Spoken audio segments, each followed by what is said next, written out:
आज मिलन बधाइया जी, संगते भोग गुरानू लगिया।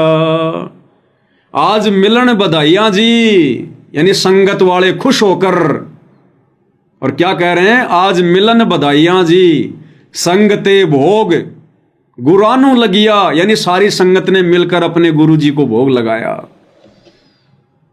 तो भाई ये शिक्षा गुरु को भोग लगाने की हमारे गुरुदेव भगवान ने दी है, उन्होंने भोग लगा के दिखाया है। क्योंकि आश्रम एक ट्रेनिंग सेंटर होता है, ट्रेनिंग सेंटर। और अपने आप को छुपाते हुए सतगुरु रामपाल जी ने हमें सिखाया आश्रम में कि नादानो देखो मैं कैसे अपने गुरु जी की फोटो के आगे भोग लगा रहा हूं, कैसे मैं भोग के समय अपने गुरु जी के आगे साथ साथ दीपक वाली आरती के साथ आरती उतार रहा हूं, दीपक के साथ। देखो मैं कैसे चवर कर रहा हूं। तो आश्रम ट्रेनिंग सेंटर है हम भक्तों का, और गुरु जी ने हमारे को ट्रेनिंग दी है कि इसी प्रकार से अगर तुमने मोक्ष प्राप्त करना है, सतलोक जाना है, तो आप लोगों ने भी इसी प्रकार से अपने गुरु को परमात्मा मानकर और भोग लगाना पड़ेगा, उनकी आरती उतारनी पड़ेगी, चवर करना पड़ेगा श्रद्धा भाव से। तो भाई हम सत्सेवक तो अपने गुरु जी के दिखाए रास्ते पर, उनके पद चिन्हों पर चल रहे हैं। तो आप कोऑर्डिनेटरों की बातों से हमें कोई फर्क नहीं पड़ता, आप जैसे कितने भोगते आए हैं भोगते रहेंगे, हमें फर्क नहीं पड़ता इन बातों से। हमें जो पाठ हमारे गुरु जी ने पढ़ाया है, जो मार्ग हमारे गुरुदेव भगवान ने दिखाया है मोक्ष प्राप्ति का, हम तो उस मार्ग पे चलेंगे। ये कलयुग की बिचली पीढ़ी है, अब हमें कोई बहका नहीं सकता, अब हमें कोई डरा नहीं सकता, क्योंकि हमारा रक्षक हमारा गुरु भगवान है।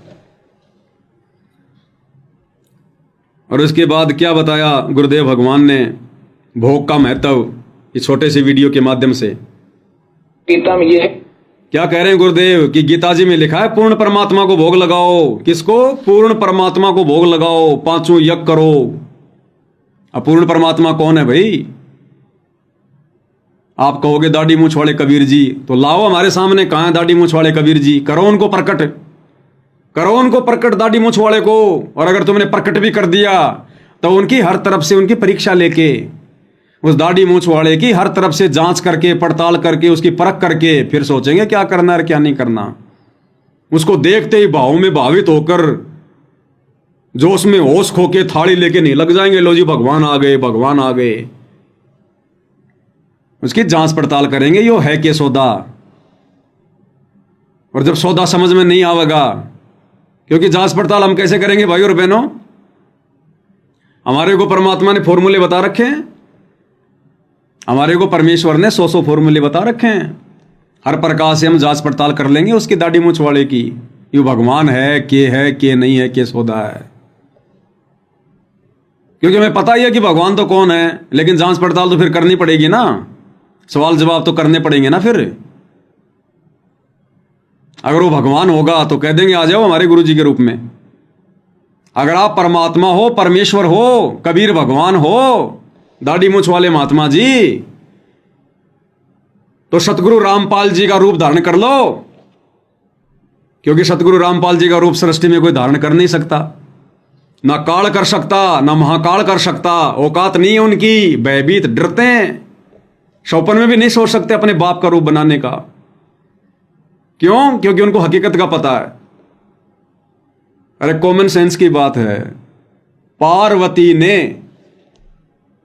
और सीता का रूप बना लिया राम की परीक्षा के लिए, और जब इस बात का पता शंकर जी को चला, उसने पत्नी त्याग दी कि तूने मेरी भाभी का रूप कैसे बनाया, तूने मेरी मां का रूप कैसे बनाया, अब तू मेरे लायक नहीं है। उसने पति पत्नी संबंध छोड़ दिए। तो इस काल को इस बात का नहीं पता क्या कि पार्वती ने तो केवल शंकर जी की भाभी का रूप बनाया था जो मां समान होती है, और कबीर भगवान तो हम सबकी ओरिजिनल मां है, ओरिजिनल बाप।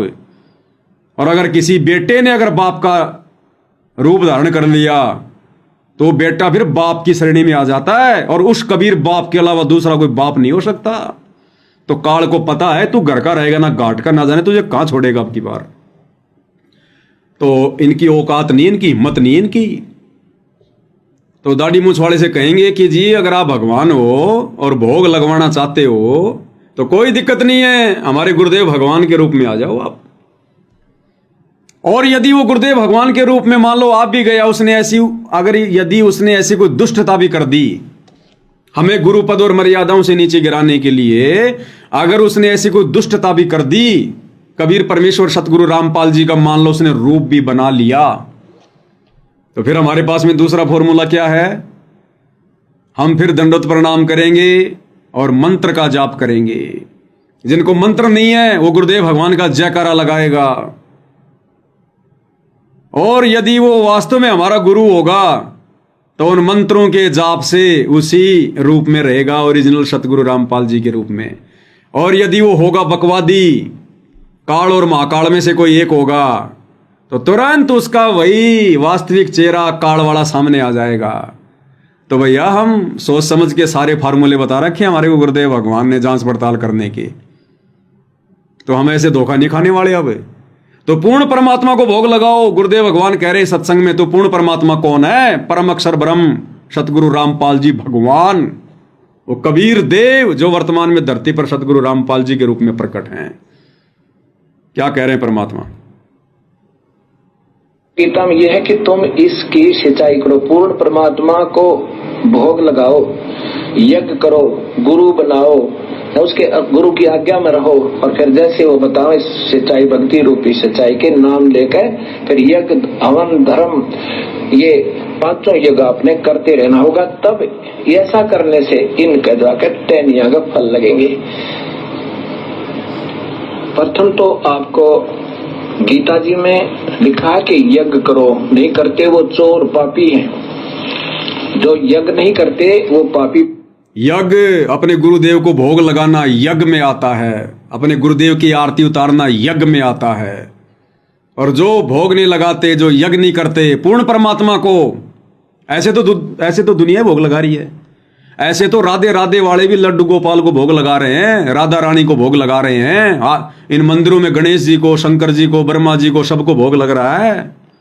वो भोग लगाना नहीं होता। ऐसे इन आश्रमों में भगवान की पहचान तो है नहीं, और दाढ़ी मूछ वाले नकली कबीर को भगवान समझ के भोग लगा रहे हैं। तो ये तो जगत वाला व्यवहार कर रहे हैं। यहां भगवान क्या कह रहे हैं? पूर्ण परमात्मा को भोग लगाओ। और पूर्ण परमात्मा तो सृष्टि में एक ही है, कबीर। और वो कबीर वर्तमान में सतगुरु रामपाल जी के रूप में धरती पर प्रकट है। तो बताओ भाई, फिर उनको भोग नहीं लगाएंगे क्या? और किसको भोग लगाएं फिर? इनसे बढ़कर कोई भगवान है तो साबित कर दो, तुम प्रमाणित कर दो सामने खड़ा, और कहलवा दो उससे कि मैं भगवान हूं। परीक्षा फिर हम कर लेंगे उसकी। और मालिक क्या कहते हैं? तीर्थ व्रत अरुषभ पूजा, और गुरु बिन दाता और न दूजा। गुरु बिन दाता, दाता यानी भगवान, गुरु के बिना दूसरा कोई परमात्मा नहीं। और गुरु सेवा में फल सर्वस आवे, गुरु विमुख नर पार ना पावे। गुरु जी की सेवा में सारे फल मिल जाते हैं। बताओ फिर हमने और क्या चाहिए? जब गुरु जी की सेवा में फल सर्वस आवे, फिर हमने और किसी का प्रकट दिवस क्यों मनाना? दाढ़ी मूछ वाले कबीर का, गरीबदास जी का बोध दिवस क्यों मनाना? दर दर क्यों धक्के खाने हमने? जब एक के साधे सब सदे, सब साधे सब जाए, और माड़ी सींचे मूल कूं, फले फूले अघाए। तो परमेश्वर ने हम सत्सेवकों को माली बना दिया, बाग बगीचे के जानकार बना दिया। हमें पता चल गया कि पेड़ की जड़ में खाद वगैरह डालना होता है, पानी देना होता है। हम तो खाद का भोग लगाएंगे, खाद को, जड़ को। हम तो इस भक्ति रूपी पेड़ की जड़ को भोग लगाएंगे, जड़ की आरती उतारेंगे, जिससे सबका विकास होगा। तो वो जड़ पूर्ण परमात्मा सतगुरु रामपाल जी भगवान हैं। और देखो एक सत्संग में गुरुदेव भगवान हमें क्या महत्व बता रहे हैं भोग का। भोग का महत्व, ये आने वाला जो विनाशकारी समय है ना, रोगे, सिर पीट पीट के पछताओगे, लेकिन फिर समय हाथ से निकल चुका होगा। ये सुदामा की कथा, भोग का महत्व क्यों समझाया गुरु जी ने? टाइम पास के लिए। अरे सुदामा जब गया अपने मित्र के पास में अपनी पत्नी के बार बार कहने से 3 मुट्ठी चावल लेकर, तो विशेष संदेश में आपने सुन लिया होगा। श्री कृष्ण जी को तो कबीर भगवान सतगुरु रामपाल जी ने प्रेरणा करके 8-10 दिन के टूर पर निकाल दिया 50-60 सैनिकों के साथ, कि हम तो घूमने फिरने जा रहे हैं। और तुरंत उधर से कबीर भगवान सैनिकों का रूप बनाकर, खुद श्री कृष्ण जी का रूप बनाकर महल में आ गए। और जब रानियों ने पूछा कि आप जी तो 5-7 दिन के टूर पर गए थे, इतनी जल्दी कैसे आ गए? तो कहा कि बस टूर चेंज हो गया। और बैठ गए वहां पर श्री कृष्ण जी के रूप में। मालूम था कि मेरा भगत आ रहा है, मेरी आत्मा आ रही है सुदामा। और मालिक को सब कुछ पता था, अंतर्यामी को, कि ये कितना गरीब है, कितना निर्धन है, एक टाइम तो रोटी भी नहीं खाता। उसके बावजूद भी जब तक श्री कृष्ण रूप में कबीर भगवान सतगुरु रामपाल जी ने सुदामा के 3 मुट्ठी चावल नहीं खा लिए, जब तक भोग नहीं लगवा लिया सुदामा के हाथों से, तब तक परमात्मा ने उसकी सुदामा पूरी नहीं रची। उसका घर धन धान्य से नहीं भरा परमात्मा ने। इसलिए परमात्मा कहते हैं, देते को हरि देत है जहां तहां से आण, अण देवा मांगत फिरियो, फिर साहिब सुने ना कान। और कहते हैं, कबीर सोया तो निष्फल गया, जाग्या सो फल ले, और साहिब हकना राक्षसी जब मांगो तब दे। ये भोग क्यों लगवाया जा रहा है? 2 कारण है इसके। आने वाले विनाशकारी समय में, अकाल के समय में भाई पड़ेगा। ये शुरुआत हो रही है बाढ़ आना। हरियाणा में देख लो, ये कितने जिले हैं, सारी फसल बर्बाद है, गांव पानी में डूबे हुए हैं। पंजाब में देख लो क्या हाल हो गया, खेतों के नक्शे मिट गए। ये तो 2025 खत्म भी नहीं हुआ, जाते जाते रुलाएगा, और 26 और 27 कहर ढाएंगे। और 1 साल ही काफी है। अगर अनाज नहीं हुआ तो ये सरकार नहीं देगी तुम्हें, फिर कौन देगा? भगवान देगा। और भगवान किसको देगा? जिसने भगवान को भोग लगाया होगा। जिसने जिस भगवान को भोग लगाया होगा, जिसकी जितनी सामर्थ्य है, वो उसकी मदद करेगा। तो जिसने दाढ़ी मूछ वाले कबीर को भगवान मान के भोग लगाया, वो उसी के आश्रित रहेंगे फिर। और वो कुछ कर नहीं सकता, वो कुछ दे नहीं सकता। जिसने देवी देवताओं को भगवान मान के भोग लगाया है, उनको देवी देवता भी कुछ नहीं दे पाएंगे। और जिसने पूर्ण ब्रह्म परमात्मा सतगुरु रामपाल जी को परमात्मा मान के भोग लगाया, लगा रहे हैं, उनके परमात्मा भंडार भरेगा, भंडार। रसोई में 2 दाने होंगे, सुबह परमात्मा ने कह रखा है मटका भरा हुआ मिलेगा, मटका भरा हुआ, मटका भरा हुआ। अगर 2 दाने भी होंगे रसोई में, अगर 2 दाने भी बचे होंगे ना, उस विनाशकारी समय में, अकाल के समय में, प्राकृतिक आपदाओं के समय में, जब पूरा संसार घरों में कैद होगा, अपनी जान की भीख मांगेंगे, टट्टी पेशाब एक हो जाएगी सबकी, सारी अफलातुनी निकल जाएगी, तब क्या कह रहे हैं गुरुदेव भगवान? अगर 2 मटके रसोई में होंगे ना, भगवान मटका भरा हुआ मिलेगा, पिसे पिसाए आटे का, साग सब्जी, तेल, गैस, नमक, मिर्च, सब कुछ। और आगे गुरुदेव कह रहे हैं, ये उनको देगा जो भक्ति करेंगे, और जो बकवाद करेंगे, जो बकवाद करेंगे वो करते रहना। फिर जिसके जैसे संस्कार में वैसा ही मिलेगा। फिर जैसे दास बार बार आपको कथा सुनाता है कि जिस समय परमात्मा के नाम से झूठी चिट्ठी लिख दी थी कबीर जी के नाम से, और 18 लाख प्राणी साधु संत आगे थे। वो साधु संत कौन थे? घर छोड़कर जंगलों में अपने गुरुओं के पास भक्ति के लिए, भगवान के लिए भटक रहे थे। वो उनकी विशेष प्यारी आत्मा थी। अब वहां उन 18 लाख को 3 दिन तक झोपड़ी में बैठे गरीब जुलाई ने, वो तो भगवान थे, लीला कर रहे थे, 3 दिन तक उनको वो भोजन खिलाया जो कभी सुना भी नहीं था उन महापुरुषों ने, भक्तों ने, साधुओं ने। और सोना की मोहर दी, और दोहर दी, और छक्के हलवा, पूड़ी, कचौड़ी, जलेबी, छक खाओ, अच्छा बखाओ, दिन में भूखे मरे थे, निरे भुगड़े खानिए थे होते। तो उनके लिए जब ये लीला कर दी, पृथ्वी का को माल भी नहीं था, सतलोक से ला दिया जाता ने। तो आने वाले समय में जैसे जनसंख्या बढ़ रही है, 100 वर्ष के बाद क्या खाएंगे ये, अगर ये माहौल नहीं बदलाते? फिर भगवान व्यवस्था करेगा। आपके घर में 2 दाने होंगे, तड़के भरा पाओगा मटका, पिप्पा भरा पाओगा आटेगा, इस तरह कर देगा दाता आपके लिए। विचार करना भाई और बहनों, गुरुदेव क्या शब्द कह रहे हैं कि आने वाले 100 वर्षों में जिस प्रकार से जनसंख्या बढ़ रही है, अगर इसी प्रकार से बढ़ती रही, और जब अनाज की कमी पड़ेगी तो क्या खाएगी ये दुनिया, ये जनता क्या खाएगी? भाई और बहनों, 100 साल वाले समय में तो कभी अकाल पड़ ही नहीं सकता। अब आगे तो कभी अकाल पड़ ही नहीं सकता, हजारों साल तक।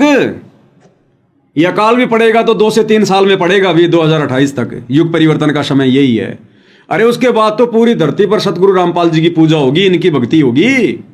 सतयुग में हम प्रवेश करेंगे, सब भक्ति करेंगे, सबके पास में भक्ति धन होगा, सबको भगवान राहत देगा। तो आने वाले 20 साल में, 30 साल में, 50 साल में, 1000 साल तक तो कोई अकाल पड़ेगा ही नहीं। फिर क्यों कह रहे हैं गुरुदेव भगवान कि अगर घर में 2 दाने होंगे सुबह मटका भरा हुआ मिलेगा? ये वर्तमान समय में होना है, ये 2028 से पहले पहले। ये संकेत गुरुदेव का 2028 से पहले है। आने वाले सैकड़ों वर्षों में तो सतयुग से भी बढ़िया माहौल हो जाएगा। धरती पर अनाज ऐसे बगैर खेतों में बीजे खड़े रहेंगे। गेहूं, चने, जौ, ज्वार, मक्का ऐसे ही रोडों पर, रास्तों पर बगैर किसी मेहनत के लाओ तोड़ो खाओ। फल फूलों से पेड़ सदाबहार लदपद रहेंगे। वो समय आएगा धरती पर अब। तो आने वाले समय में कहां अकाल पड़ेगा? आने वाले समय में कहां पर लोगों को आवश्यकता पड़ेगी? तो गुरुदेव जो संकेत कर रहे हैं ना कि घर में 2 दाने नहीं होंगे सुबह मटका भरा हुआ मिलेगा, ये वर्तमान 2028 युग परिवर्तन के दौर का जिक्र कर रहे हैं गुरुदेव। तो उस समय उन्हीं आत्माओं को देगा परमात्मा जो आज गुरुदेव को परमात्मा मानकर भोग लगा रहे हैं। ध्यान से सुनो संकेतों को। कर दी पृथ्वी का को माल भी नहीं था, सतलोक से ला दिया दाता ने। तो आने वाले समय में जैसे जनसंख्या बढ़ रही है, 100 वर्ष के बाद क्या खाएंगे ये, अगर ये माहौल नहीं बदलाते? फिर भगवान व्यवस्था करेगा। आपके घर में 2 दाने होंगे, तड़के भरा पाओगा मटका, पिप्पा भरा पाओगा आटेगा, इस तरह कर देगा दाता आपके लिए।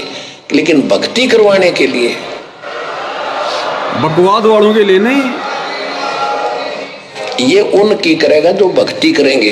और जो बकवाद चाहोगे वो अपना करते रहियो। ठीक है, जैसा भक्ति भजन करेंगे उनका लाभ मिल जाएगा, लेकिन मोक्ष नहीं होगा। वो उसमें से खड़ी रह जाएंगे, मोक्ष नहीं होगा फिर।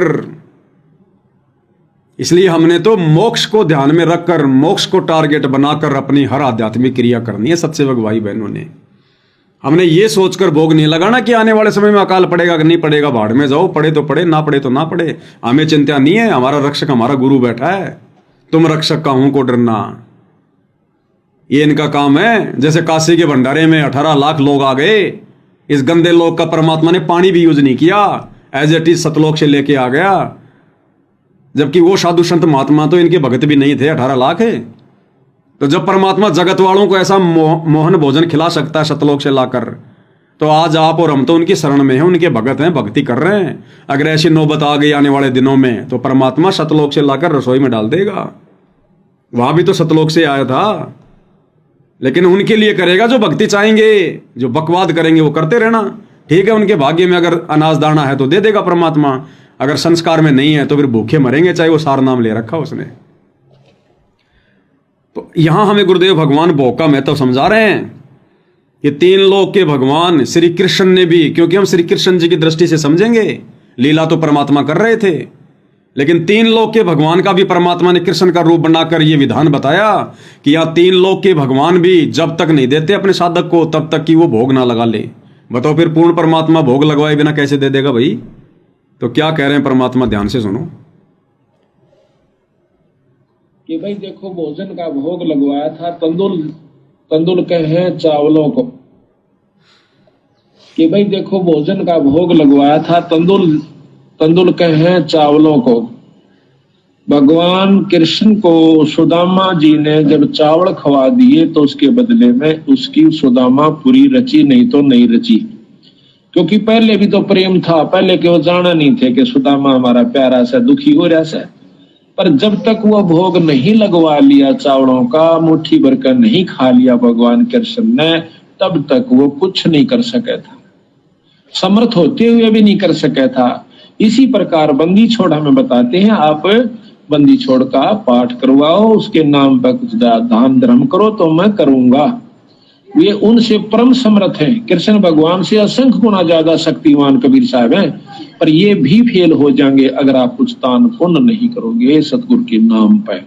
फिर ये आपके उन दुखों को दूर करेंगे जो कि कितने भी ना हुआ करते हैं।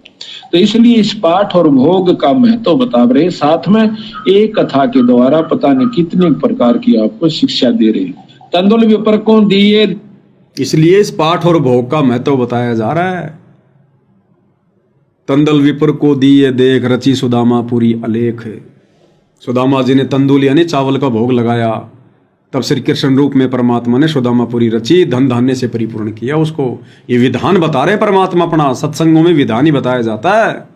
अब बताओ भाई और बहनों, हम गुरुदेव भगवान के विधान के अनुसार चलें या इन कोऑर्डिनेटरों के अनुसार चलें जो मना कर रहे हैं कि गुरु जी को भोग मत लगाओ? केवल इसी बात को लेकर नो एंट्री करवा दी, पीला पर्चा निकाल दिया कि तुम भगवान को भोग लगा रहे हो, गुरु जी को भोग लगा रहे हो। और गुरु जी क्या कह रहे हैं तो हम इनकी मानेंगे, अपने भगवान की मानेंगे। ये भी तुम्हारी परीक्षा है, ये भी तो परीक्षा है। काल हमें डगमग करना चाहता है, भगवान हमें देखना चाहता है कि इनके अंदर कितना विश्वास है, कितना धैर्य है, कितनी इनमें दृढ़ता है। तो भाई और बहनों, अब हमने डगमग नहीं होना। ये काल अंतिम श्वास तक एक एक आत्मा के लिए इसी प्रकार से छलबल करेगा, लड़ाई लड़ेगा। और सतगुरु भी अपनी आत्माओं को बचाने के लिए किस प्रकार से छलबल कर रहे हैं। स्वयं सतगुरुदेव भगवान जेल में जाकर बैठ गए तो बाहर मालिक ने 7 संगतियां शुरू करवा दी।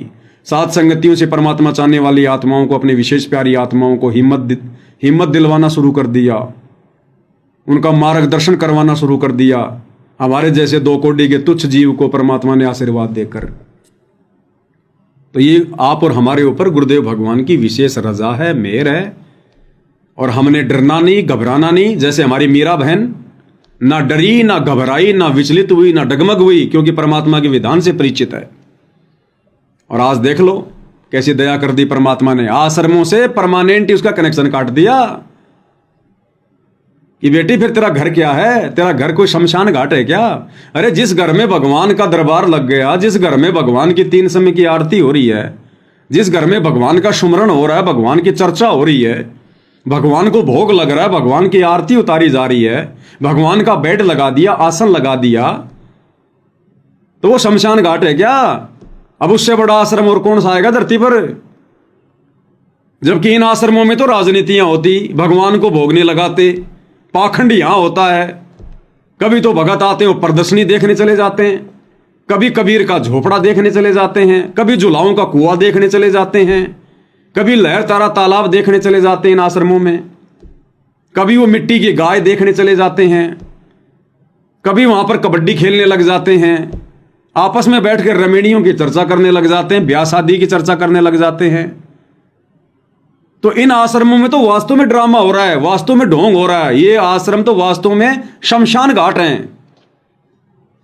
और हमारे घर सत्सेवक भाई बहनों के ये रियल में आश्रम है, रियल में। इसलिए तो गुरुदेव भगवान ने उस सत्संग में कहा था